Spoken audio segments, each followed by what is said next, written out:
কয়েকটা পুঁই পাতা পরিষ্কার করে ধুয়ে নিচ্ছি। আসসালামু আলাইকুম, কেমন আছেন সবাই? আমরা আলহামদুলিল্লাহ ভালো আছি। তো ঝুড়ি করে কেটে নিলাম, চালের গুঁড়ি নিলাম বেশ খানিকটা, মানে পরিমাণ মতো। তারপর পেঁয়াজ কুচি নিয়ে নিলাম, কাঁচা মরিচ কুচি বেশ দিব, কারণ শুকনো মরিচের গুঁড়ো দিব না। হলুদ দিলাম, লবণ দিলাম, আস্ত জিরা 1 চিমটি দিয়ে দিলাম। তারপর একটা ডিম নিয়ে নিলাম, ডিমটা ভেঙে দিব। আর ডিমটা ভেঙে দেওয়ার পর ভালো করে একদম মিহি করে মেখে নেব, পানি দিতে হবে না। এই যে শাকের পানিটা যেটা বের হবে সেটা দিয়ে মাখানো হয়ে যাবে একদম ঘন করে।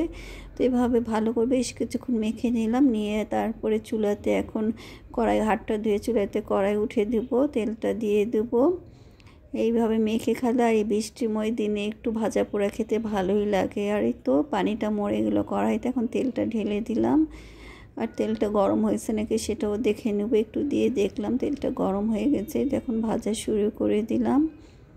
আর খেতে দারুণ হয়েছিল। এভাবে করে আমি যে কোনো পাতা, যে কোনো শাক পাতা দিয়ে এটা করা যায়। আলু ঝুরি করে কেটেও করা যায়, বেসন দিয়েও করা যায়, ডিম দিয়ে চালের গুঁড়িও করা যায়, যে কোনো সবজি দিয়ে করা যায়। এটা খেতে ভালোই লাগে আর বাচ্চাদের জন্য অনেক ভালো। আর ডিমটা একটু বেশি করে দিলেও হয়, বাচ্চাদের জন্য দিলে একটু বেশি করে ডিম দিলে কেকের মতো হয়ে যায় ভেতরটা। তো এভাবেই তো পাকোড়া এভাবে ভেজে নিব, নিয়ে গরম গরম খাবো। আর 1 কাপ চাই। তো আজকে আমাদের নাস্তা খেতে কিন্তু দারুণের সাথে একটু ধনেপাতা দিলেও হয়, কিন্তু পুঁইয়ের পাতা থেকে পুঁই শাকের একটা সুন্দর গন্ধ বের হয়ে খেতে দারুণ হয়েছিল। ওই তো হয়ে গেলো। আর এগুলো ভাজা ভুজা সবচেয়ে লোহার কড়াইতে ভালো হয়। এখন তো অনেক রকম কড়াই নামছে, ননস্টিক, মার্বেল।